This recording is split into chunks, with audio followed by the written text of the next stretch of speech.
Welcome to the First Cut Podcast. I'm Rick Gaiman. This is your Northern Trust preview, storylines, expert picks, matchups. We've got it all. And joining me today, we'll start with Greg DuCharme, who's on mute. I'm not sure. There he knows. Okay. What up, Greg? Well, first of all, thank you for having me. Second of all, I'm down at the academy today. So I'm in kind of a banquet hall here, and I'm overlooking the Throgs Neck Bridge and the Whitestone Bridge. It's actually quite a stunning view. But Jacob wouldn't let me point the camera that way because I guess it kind of made me look a little bit worse. But that's why I'm muted. I'm going to be muted in between my own shots here. So. Okay. I just didn't know if you knew you were muted. Yeah, I was going to say, I remember my first podcast and, having to take myself off mute.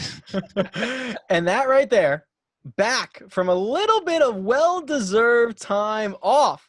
It's Kyle Porter. What up, KP? I was over at Spieth. Spieth lives about 10 miles away, and we were kind of – he got back, early Sunday afternoon after that early tee time. Yep.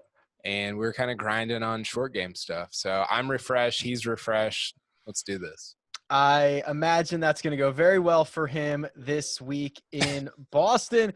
Gentlemen, let's jump into the storylines, and we are driving the tour presented by Volvo. And what's driving the tour right now? It's the playoffs. It is the chase to get into the top 70 for next week. Of course, now, Greg, we're down to 3 playoff events as opposed to 4 playoff events. It makes the jumps just a little bit bigger now because we're going to have 125 this week. We're going down to 70 before we get to Chicago. And, I mean, there's a lot of guys on the outside looking in. We're going to talk about them, but this is where the points get tripled. This is where all this volatility, all the movement starts right here. Anything can happen, which is a really cool aspect to this, to the playoffs, which, as I said earlier in the week, they've really grown on me over the past couple of years because it seems to be something that the players are really taking an interest in. And a lot of their goals at the beginning of the year relate to making it to East Lake, getting into the top 30. Many of the goals from the PGA Tour players are headed towards the playoffs. So as it gets more important for them, it becomes much more interesting for us as the viewer. And I think we're set up for a really, really exciting tournament and exciting up and downs. The triple points, it used to be quadruple points. Going to triple points, I think, is probably a wise play. But you're still going to see a ton of movement up and down.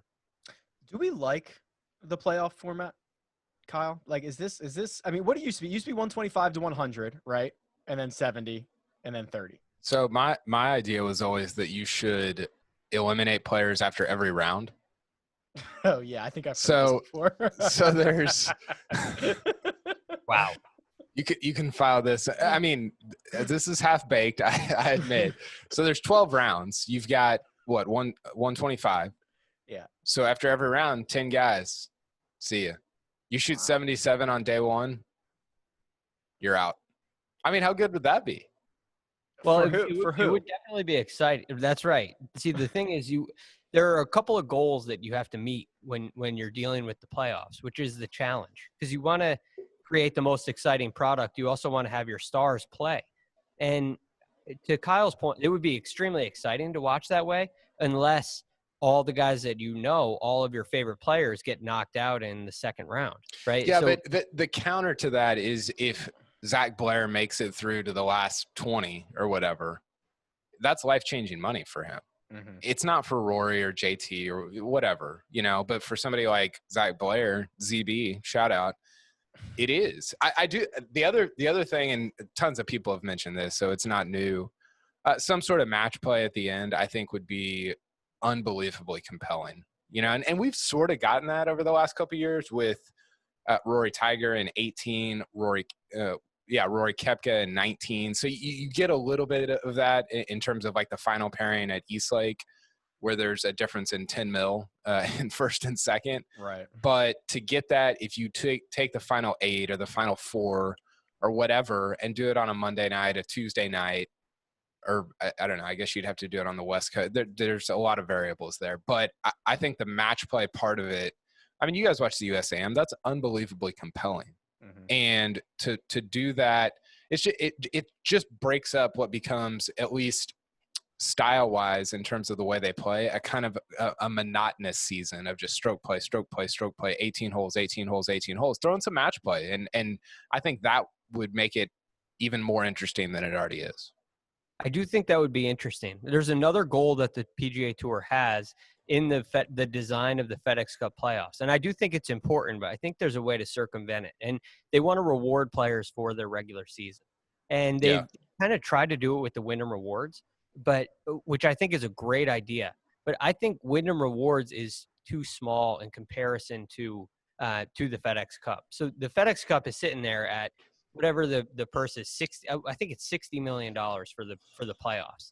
And then you have a $10 million for Wyndham. So my idea has been make the Wyndham kind of this regular season finale. And in order to make all the great players, to incentivize them to play, you raise the stakes in the Wyndham. So points triple, same as playoffs. It's almost like a first playoff event / final regular season event. And you have a split purse. Maybe it's not split exactly, but let's say you had $35 million that was divvied up at the end of the regular season to reward all the players who played great throughout the year. And then you take, once everybody gets into the playoffs, you take the remaining 35, and then you'd be freed up to do some of these more exotic ideas where you do a match play situation, where you do a kind of round robin elimination sort of style where it can be a little more cutthroat, which is exciting for the viewer, but risky because you want to make sure you're rewarding the right players. Yeah, we just need Wyndham to kick in some more moolah. Yeah, well, maybe Wyndham and FedEx could come together. I don't know. They can figure something out. It's all during, there. Right? During a pandemic. What's your idea, Rick? What would you change? I don't.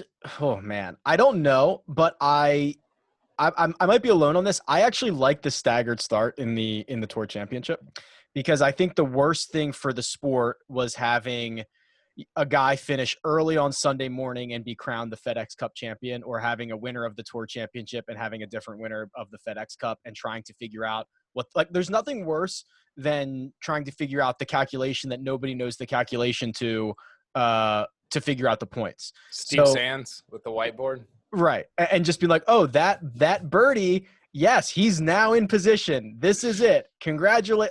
It's very anticlimactic. It's very confusing. So I actually like the staggered start. But I think KP, I just want more match play in general, right? I want there to be a match play major. I want there to be I just want more match play. And I feel like this is when you're already narrowing the field down to 30 and you could do 32 and go to a match play, pretty easily and have a bracket style. And as we know, everybody loves a good bracket. That feels natural. Yeah. What's the most compelling stuff that we've seen over the last 2 or 3 years? It's Ryder Cup, President's Cup. How good was the President's Cup last year? Yep. It's NCAAs. It's USAM. That stuff is completely fascinating. By the way, do you know who won the 18 FedEx? Was it Rose? I completely forgot that because you had all the Tiger stuff, and I was looking up something for this year's playoffs, and I was like, wow, wait, Justin Rose won the FedEx Cup? Because he was in the first group out on Sunday, and he was done by 9 a.m. But that's your point, right? Right. That's the problem. Right. Imagine how much bigger that would have been if Tiger is now also your FedEx Cup champion. Except he wouldn't have. Would he have won? He was really close. Justin Rose had to be in the top 5, and Justin Rose was kind of chugging in to finish in the top 5, and he barely did. And I think he ended up beating Tiger by 1 stroke, if I remember correctly. If Justin Rose finished outside the top 5 or whatever the way tie was, you got to figure out the calculation.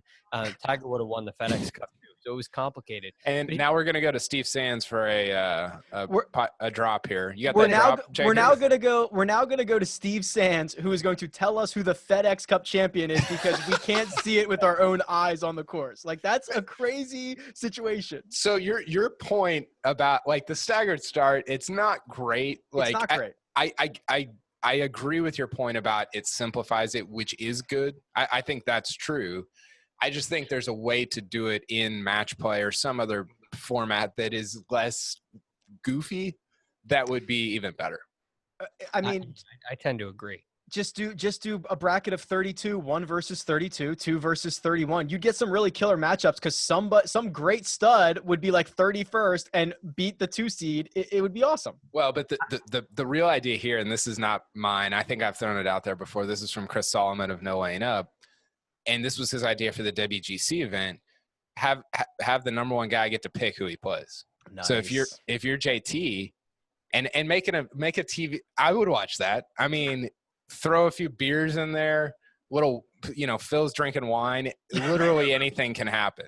And so you get JT up there and he's like, I want whoever. I don't know who's in the top six. No, Tiger. Yeah, so this week he'd take like Ryan Palmer. Yeah. And Palmer's like, what the heck? Come on. It would be awesome. And then, Bryson would pick Brooks and it would be fantastic. Yeah. Definitely entertaining. The only thing that I worry about match play events on tour, and a couple reasons.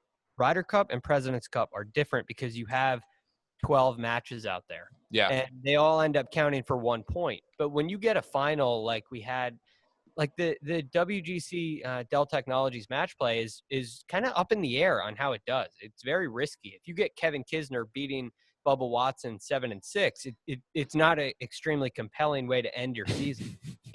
And there's no way to circumvent that. That's the nature of match play.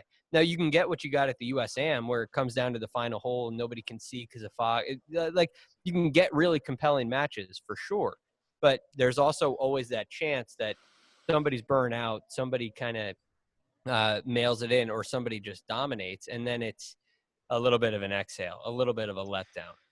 I think that's a good point. And I think honestly, like the less money that's at stake, the more interesting the match play we see, right? Like, right. which is really weird. Like it's almost like the WGC event is the least compelling of all the match play, even though it has the most money at stake. And I'm not totally sure why that is. Maybe it's, it's not a team deal, obviously. I don't know, but I think that's a valid point, Greg, and something that it would be difficult. It would be hard to address that, I think. I think I would just like to see these guys play where the FedEx Cup, like Tour Championship is a stroke play event. I think stroke play, although we have a lot of it, I think it's the most compelling way to decide the winner of a tournament. I think it always ends up being the best TV. Think about the finishes we've had so far this year. But the difference is the winner of the Tour Championship has to win the FedEx Cup too. So you got to kind of duel it out for the prize. Once you get into that realm, it really works. So that's why, and you can make it a little more pure, I guess would be the way to say it, by just taking the guys that are in the playoffs, reduce their purse a little bit, and make and kind of split the purse. You have a regular season purse and a playoff purse, and let them play out for the playoffs. I think it'd be a great way to do it. Get to the final 16 and let them draft teams. Like so you're sort of creating this team atmosphere, which I think is part of what makes match play so compelling. So instead of drafting who you play, JT gets to draft who's on his team, right? I think that would be cool. In addition to more match play events, we need more team events where they pick their teams. I completely agree. Let's turn our attention to Bubble Boys, because we have some very familiar names who are currently on the outside looking in of the BMW Championship, and they've got work to do. Ricky Fowler, currently 88th in the FedEx Cup standings. Ricky Fowler. Tommy Fleetwood, 89th in the FedEx Cup standings. Brooks Koepka, 97th. And, Jordan Spieth, 100th on the spot, round number there. KP, we're going to start with you because Greg and I tried to hash this out the other day. We want to talk specifically about Brooks Koepka. It's going to be 7 straight weeks of golf for Brooks. If he finds a way to get to East Lake, we're talking about 9 straight weeks. I would like to make the argument that he screwed up his schedule and that he should never be playing 9 weeks in a row, or let alone 7 weeks in a row. And this thing kind of got away from him. For sure. Why did he play like the Workday Charity Open? No one knows. That's the problem. No one knows. And he wasn't supposed to play the Memorial, and he added that late. And then why would you play the first, and like that doesn't make sense. It doesn't make sense. That's the point. I don't know what he was trying to do, but this doesn't make sense. I think you could make a little bit of the same argument, and it's a different situation, but for Tommy Fleetwood, who's playing I don't know, 4, 5, 6 in a row, something like that. He came back at the 3M. I can't do the math there. This will be, I guess, 4 in a row. So yeah, I mean, the Koepka thing, by the way, what was his number last week? 3-1 to miss the cut. Nailed that. I was like 1 for 80 on picks last week. So that was the one I got. One, though. Yeah, saw that one coming. I don't know. I don't know what it's like. We sort of talked about this with Tony Finau earlier in the year. Like, do you have a plan off the tee? And we're talking about his driving and it's on course stuff. But with Koepka, it's like, what are you trying to do here? Are you trying to get to East Lake? Are you trying to prepare for the U.S. Open? Are you only trying to win majors? Because on one hand, he's like, I only care about majors. On the other hand, you've played 9 weeks in a row. Right. So what's actually, I don't know. Maybe he just wants to get to East Lake, make a bunch more money, and then go try to win the U.S. Open. Of these 4, Greg, who's most likely to get into the BMW Championship, and who's the least likely to get into the BMW Championship? I would say least likely. It's a great question, by the way. Most likely, I'll start there. I think Tommy Fleetwood is the most likely. He's getting reps in, as Kyle just mentioned. He's played a number of weeks in a row. Starting to kind of get into a little bit of a groove. And I think his first appearance, like you look at that ranking, and he's 89th because of lack of play. He's not 89th because of poor play. Like where Brooks and Spieth and even Ricky, they've had their opportunities to get inside the top 70, right? They've had their starts. Fleetwood has kind of been he was taking it easy for a number of different reasons. So I think Fleetwood is kind of in good form. He's played some really good rounds. He needs to put 4 rounds together, and I believe he can do that. And I trust him more than anybody else to put 4 rounds together because I think Tommy Fleetwood is trending in the right direction. Everybody else, I have question marks. I'm seeing kind of wrong direction with everybody else. Do we need these guys? Okay, so this is kind of weird. And what we've been talking about a lot is how deep the tour is, how great the tour is. You get to showcase a lot of new golfers. So KP, are we going to miss these guys when we get to potentially East Lake or when we get to the BMW Championship, or are we just going to turn our attention to the so many great golfers that we do have? I can't imagine myself being like, man, I wish Ricky Fowler was here. Like, I cannot imagine those words are coming out of my mouth. Yeah, I don't think so. And I think that speaks to, and you've talked about this, just how, and this is a little bit of the Colin Moricawa corollary of just how many really great players there are. And I don't mean that just talent-wise, but just interesting guys to follow. There's going to be 25 interesting storylines at East Lake. And if one of these guys is not one of them, it doesn't – I just don't think it really comes into the picture, really. We got to tee up on Spieth here. When is the last time he made it to East Lake? He missed last year. Did he miss 2 years in a row, right? I want to say it's been – I thought he made it in 18. I could be wrong about that. I'll look it up. Yeah, it's not great. It's not. No, I don't think he did make it in 18. Did he not?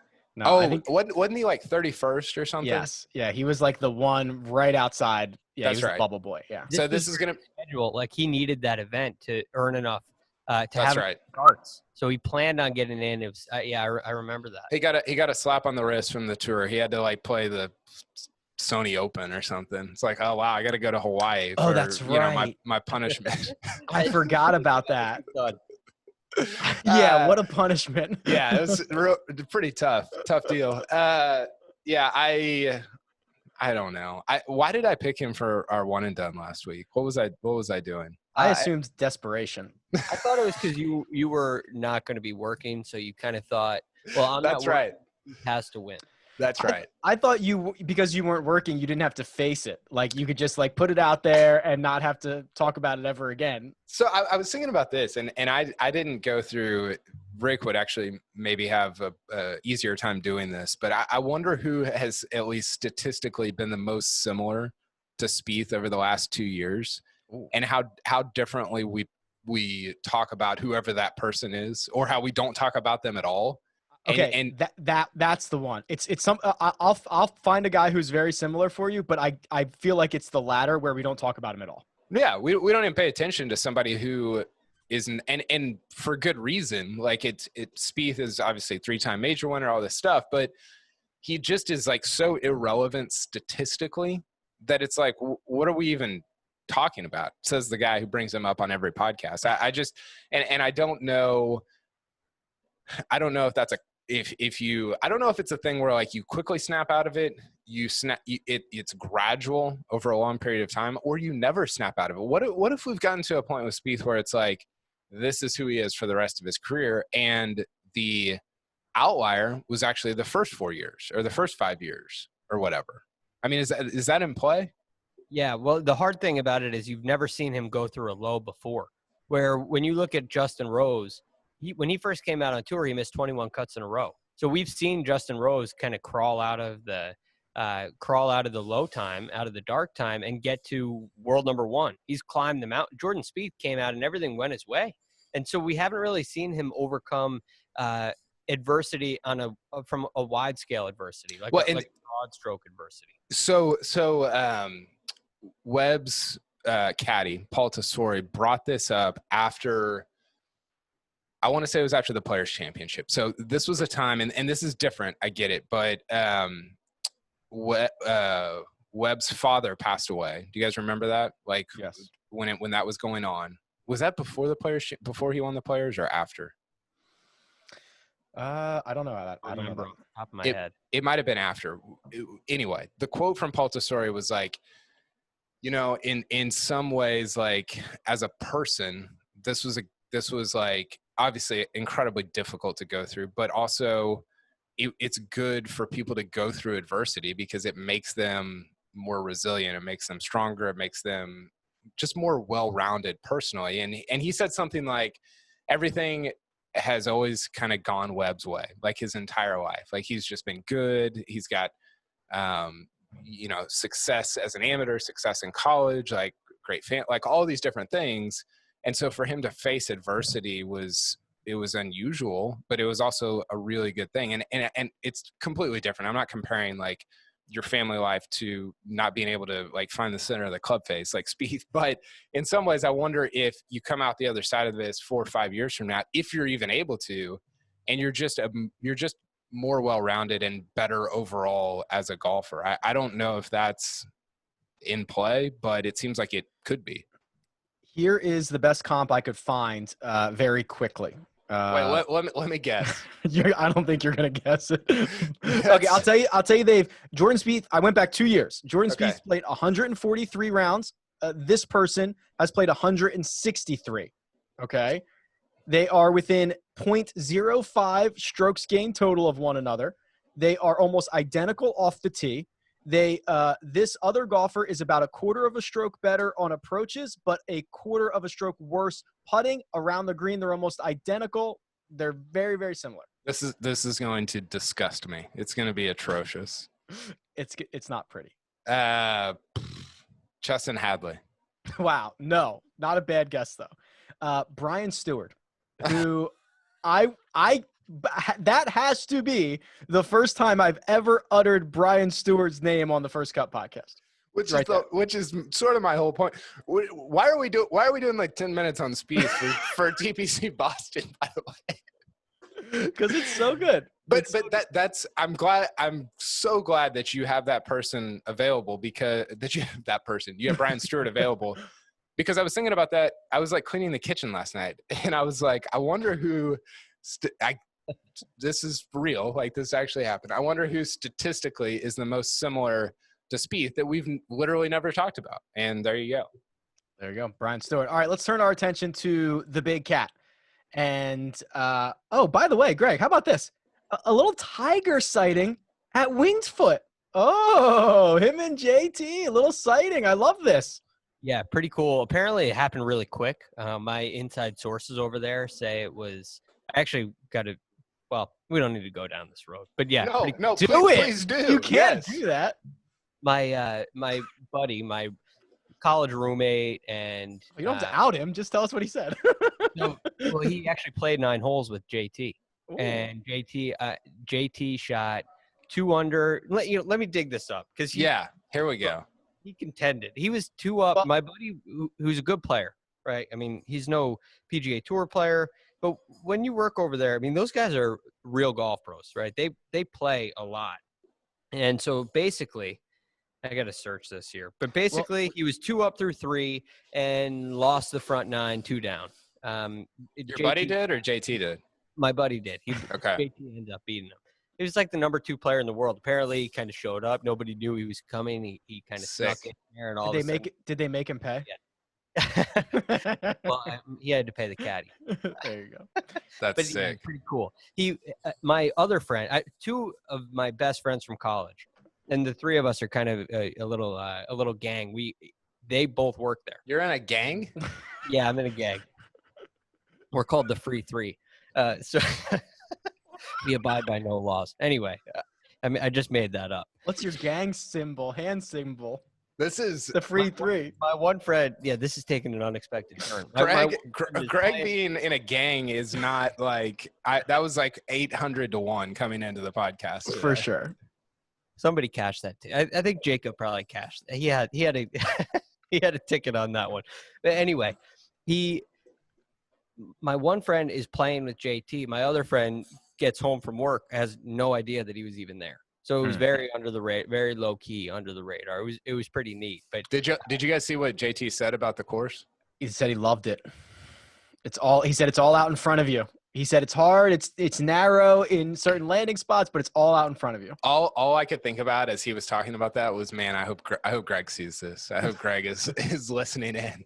Yeah, this was awesome. It's going to be great. They're going to be popping in all over the place. So I'll try to keep my updates. I'll keep my sources happy, and I'll get you guys some updates as we go. But yeah, very cool JT Tiger sighting. I didn't hear anything about Tiger, just about JT. So, well, you heard about the guy who has a chance to win the U.S. Open. So. Oh, boy. I think also a pretty good chance to win this week. Yes, for sure. All right, let's talk Tiger because he is currently 49th in the FedEx Cup standings. KP, we talked a little bit about this last week. I cannot describe how much Tiger wants to lock up his spot in Eastlake this week so that he doesn't have to play next week. And maybe he doesn't, though, because I keep forgetting about the staggered start. Maybe he needs or wants the strokes. I don't know. I just how much does he not want to play 3 weeks in a row? Or is he going to – I think it's bizarre, like truly bizarre, that he has played 4 times in 2020, right? Torrey, Riviera, Muirfield Village, and Harding Park. That's it. That's all he's played. And he's going to play 3 in the next 3 weeks. I'm concerned. I find that kind of hard to believe. Like, I don't know. I don't get it. I mean, it would be one thing if you got the long break after the Tour Championship, but you got U.S. Open 2 weeks after. Yep. Like, Tiger's going to go 4 out of 5 weeks with the U.S. Open at the end.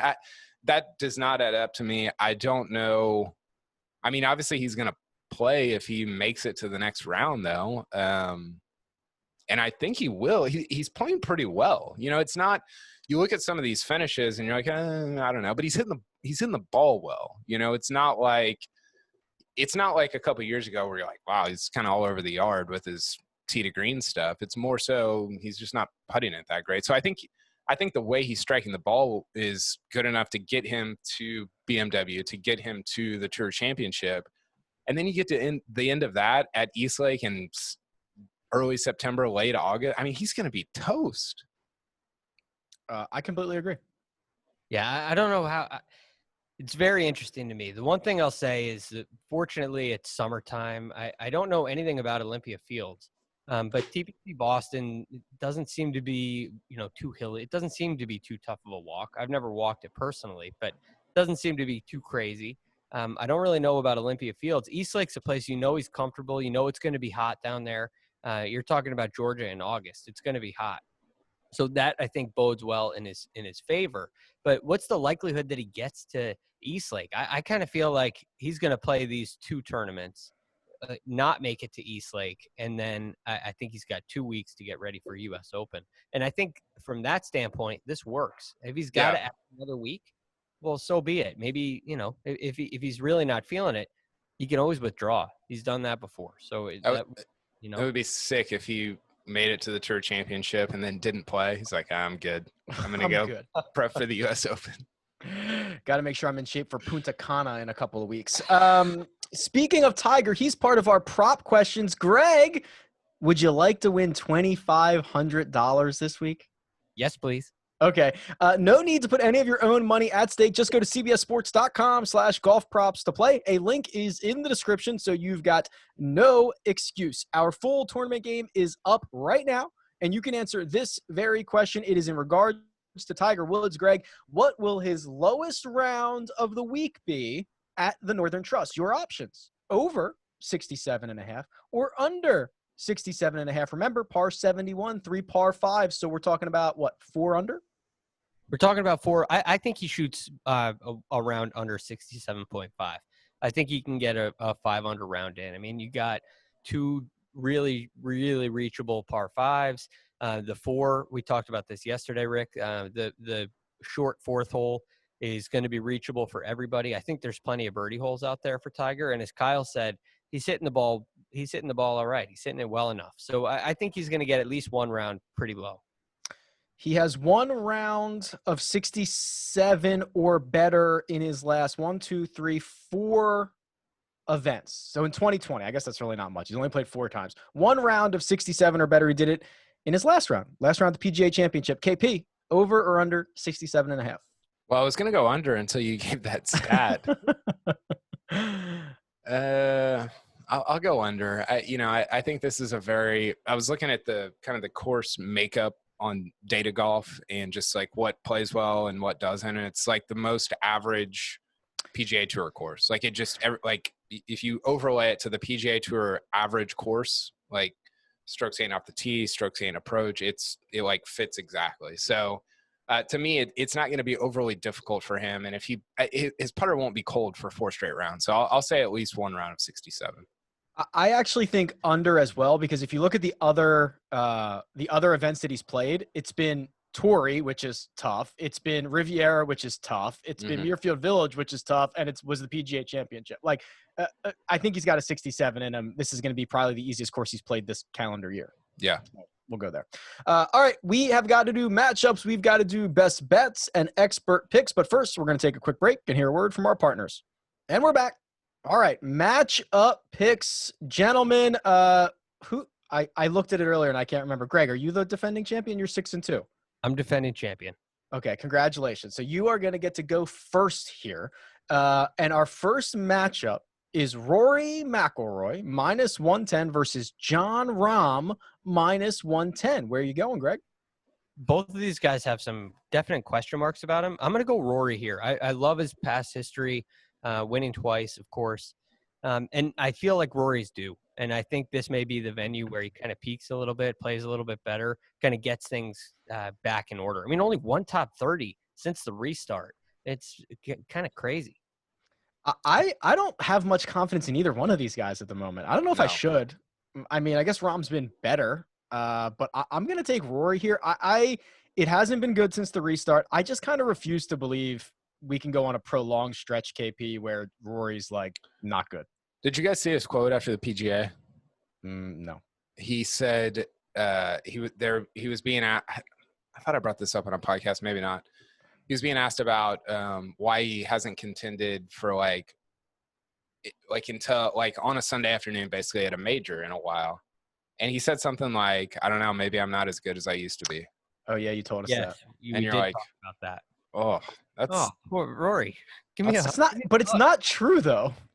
I know, but it at majors, it sort of has, anyway, whatever. I'm with you. I don't love either one of these guys. Rory's won twice here. I guess I'll go Rory.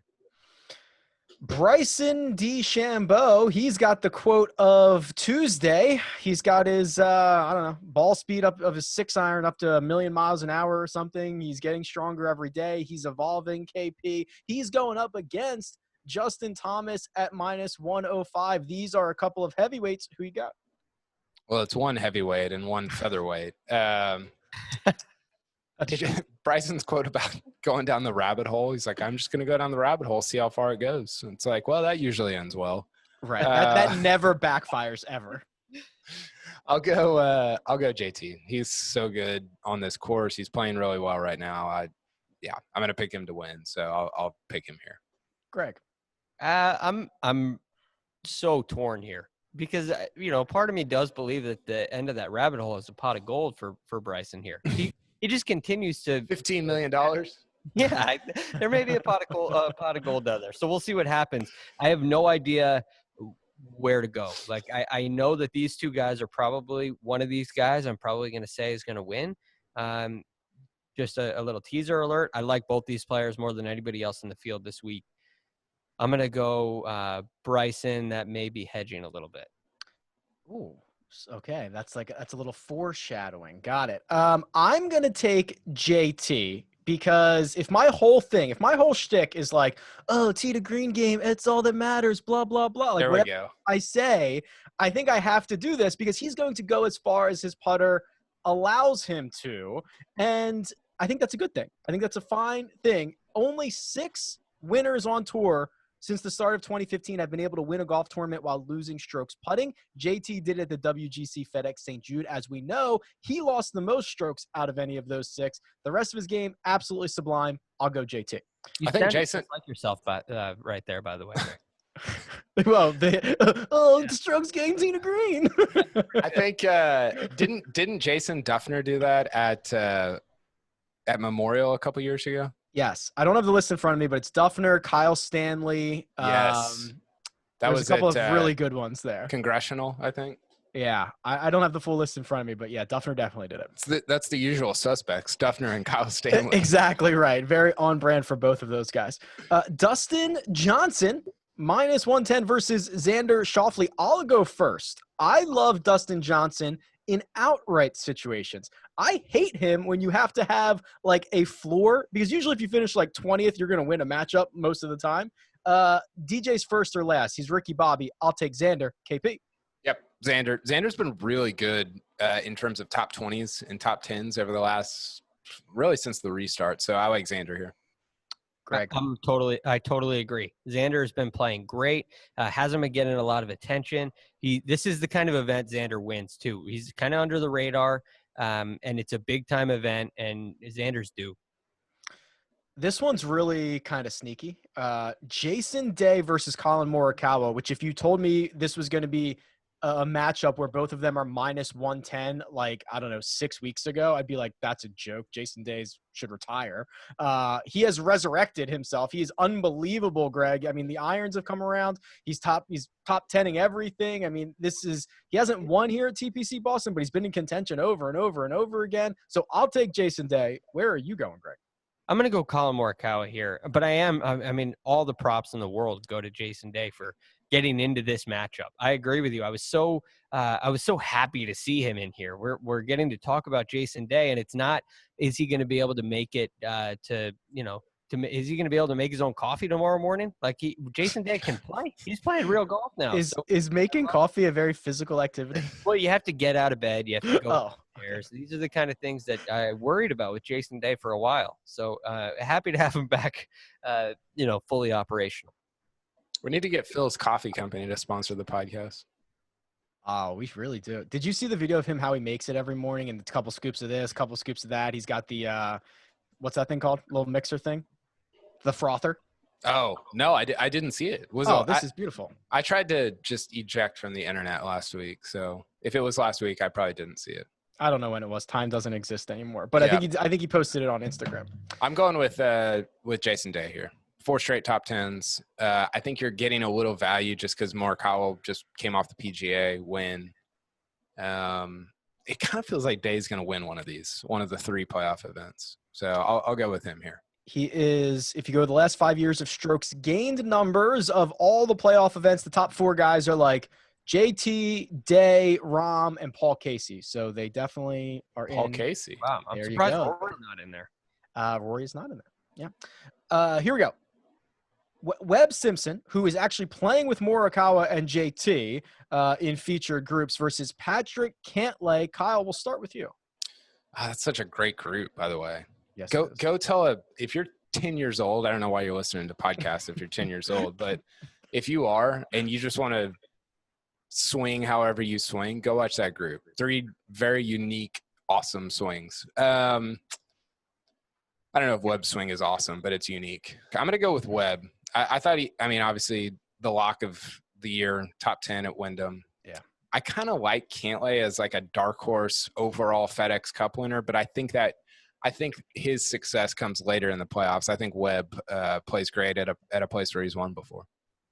Cantlay, for me, I just kind of one of these situations where I don't like to say he's due. I just think he has to get back to playing as well. Like he's played well for like 2 or 3 rounds at a time in the last couple of weeks that we've seen him. He's just got to put it all together. Greg. Yeah, I have some questions about Cantlay. I mean, I'm typically pretty bullish on him. I'm a huge fan of his game. I think it suits most golf courses well. But this feels like Webb territory to me. I mean, he's playing so well. He just kind of, without his best stuff last week, ends up top 3, just 66, 66, and then why not 65s over the weekend. I think Webb's just feeling great. I think he's playing some of the best golf of his life, and on a course where he's comfortable, I think it's going to be another great week for Webb. Patrick Reed, -125, who will be playing with Bryson and Sung Jae Im. Pretty good. Against Hideki Matsuyama. Greg, we'll stay here with you. Reed or Hideki? I really like Reed this week. I think he's starting to kind of peak. He's definitely headed in the right direction. We talked about this yesterday. And he makes a ton of birdies. This is a good course for Patrick Reed. I'm going to go with Reed. I'll take Reed as well. Kyle? I'll go Hideki. Good value here. He was top 10 in 18, which is the last time they had a playoff event here. So I like Hideki. Right. So Patrick Reed, technically your defending champion, wasn't here at TPC Boston, but will defend the Northern Trust this week. Golf is weird. Makes sense. Yeah. Paul Casey, who I just spouted that stat about, versus Adam Scott. So I'll take Casey. Kyle, who do you like? Man, great ball striking matchup. I'll go Adam Scott. I thought he was really good at Harding Park for not having played in 6 months. So I'll go with him here. Greg. I agree. I think Adam Scott, he didn't look that rusty. Played really well. He's close to getting it all together.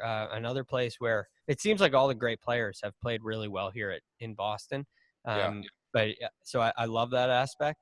I think Adam Scott's going to edge out Paul Casey. Maybe Paul Casey's a little tired. He's been playing great, but maybe he's played a little too much lately.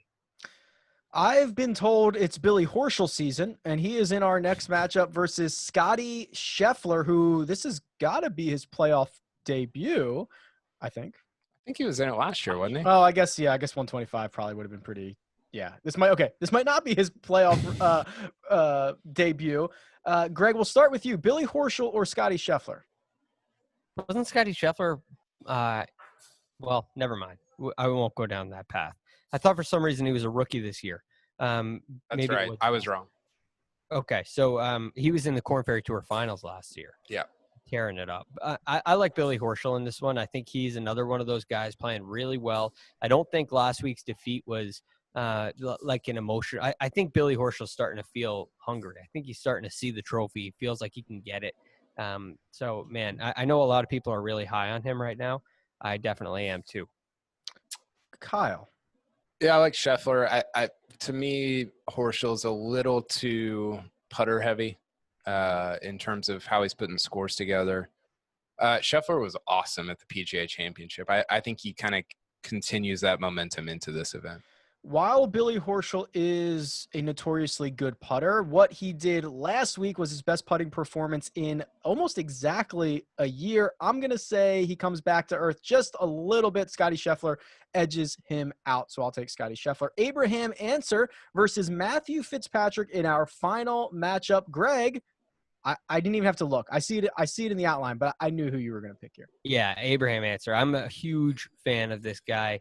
Matthew Fitzpatrick plays great on really tough golf courses. I don't think this is that kind of style. I think Abraham Answer is going to be a really nice fit here. He's hitting the ball. I mean, he's really striking it as well as anybody. So I'm going to go Answer all day here. Kyle. Yeah, I'm going the trifecta for Honest Abe, Father Abraham over there. The Fitzpatrick thing, it's less about answer and more about the Fitzpatrick regression from those like unbelievable putting performances at Muirfield Village, and where else did he the Southwood TPC Southwind. Yeah, he just putted it out of his mind. Yeah, he had like a 4-week stretch where it was like the most strokes gained ever in a 4-hole. It was like unbelievable stuff what he was doing. So I'm going with Abe. I am too. He is an absolute gamer. He pops up in, I mean, every single field. Doesn't matter who's in the field. Doesn't matter what tournament it is. He finds a way to compete. Expert picks. That is a very generous way to refer to us.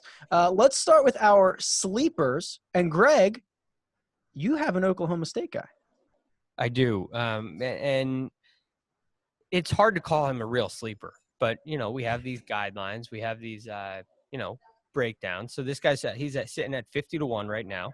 40-1 or longer is considered a sleeper. And this is Matthew Wolff. And I think you're getting such a great deal on him. I think there's a lot of win equity with a Matthew Wolff, and he can handle a field like this. Now, we always say, and this is true, stars win here in Boston. It's always been that way. The big names typically win here. You have a couple exceptions, like a Chris Kirk or whatever, but big names win here. And Matthew Wolff may not be a big name right now, but he will be soon. He is a rising star in the game, and this could be the kind of week where it accelerates his career. I think the PGA Championship gave him a lot of confidence, and seeing Morikawa win, I think they're feeding off of each other. I like Wolff this week. Kyle, you're looking to keep the momentum from someone who played very well at Wyndham. Who is it? Yeah, I've got. I love the Matthew Wolff pick, by the way, Greg. I've got Siwoo, and we're gonna go to. I've got this queued up with producer Jacob. We're gonna hear from Jordan Spieth right now. Siwoo, shaking that ass, shaking that ass, shaking that ass. I love that you guys had this little secret thing that you had planned. I can't believe he said that. I can't either. I mean, he must have had a couple beers because that was crazy. That was very just I don't know. It was awesome. It was hilarious. But no, Siwoo, he's had a better finish in each of his last 3 events than the one before it. So he goes T43, T41, T13, and then T3 last week at Wyndham. The talent is not a question. I was talking about this on HQ. The talent is unbelievable. I mean, the early part of his career was incredible. It's more of a consistency thing. So playing great golf, I think 70 is a good number for him in a field like this. And I like him as a sleeper.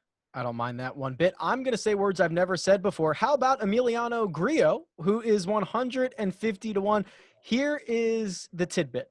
In the last 4 years of strokes gained data at TPC Boston, Emiliano Grillo ranks second in total strokes gained, or I guess average strokes gained, behind Justin Thomas, ahead of Jason Day, ahead of Bryson, ahead of Justin Rose. We'll see if we can keep it going this week. Top 10. Greg, you've got a heavyweight. Yeah, the heavyweight of all heavyweights, Bryson. It's a course he's had success at. I know this is new Bryson. He's playing great. He continues to play great. He drives it really, really, I don't know if you've heard, but he drives it a long way. And he's also putting great. He's like 6th in strokes gained putting for the year. It's really impressive to me. I look at this venue, and I know he's been working on his wedge play as well, along with other things, apparently. But I think this is going to come down to putting at the end of it. It's going to turn into a putting contest at some point with the guys that are hitting it well enough to get in contention. And I trust Bryson with the flat stick right now. So it feels like a Bryson week to me. I'm taking Sung Jae Im, and I would back. Okay, so if he is back, then he is like 30 points mispriced, and he should be like 35-1 to win this golf tournament instead of like 50 or even 65-1 to win this golf tournament. He's 6-1 to finish in the top 10. He's back, baby. I'm running him out there. KP, who is your top 10? Sorry, I was just looking up Brian Stewart's career earnings. Do you think it's over or under 10 mil? Oh, over. He plays all the time. I was thinking slightly under. I'm guessing 9.8. 9.8. Greg. Did you just Google that and like 0.5 seconds? No, I look these things up. Everyone. Do you know every player's career earnings? No. That was that was rabbit out of a hat. He's like John Nash over there. Yeah. Unbelievable. Oh my God, that was good. Congrats, Greg. We can shut it down right now. He's won one time. He won the Zurich. I forgot. But not the team version, right? Or was it the team version? No, I think it was individual. It was in 2016. I think it was. That's close. Yeah, I don't know. I know. I have no memory of that win. So. Kyle, you're top 10. Yeah, what are we talking? Jason Day. We talked about this earlier. 4 straight top 10s. I'm not as concerned about how many top 10s he's had in a row as I am with how well he's striking the ball.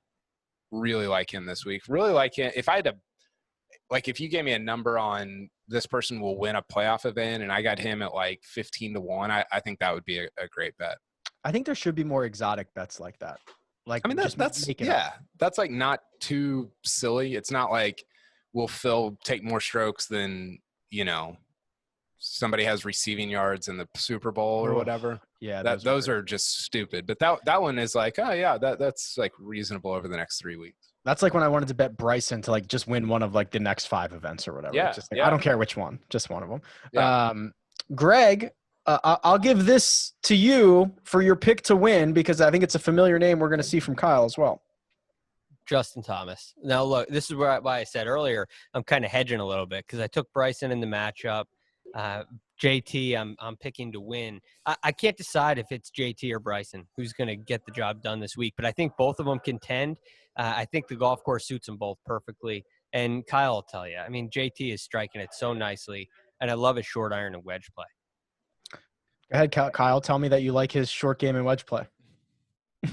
He's the most well-rounded player in the world.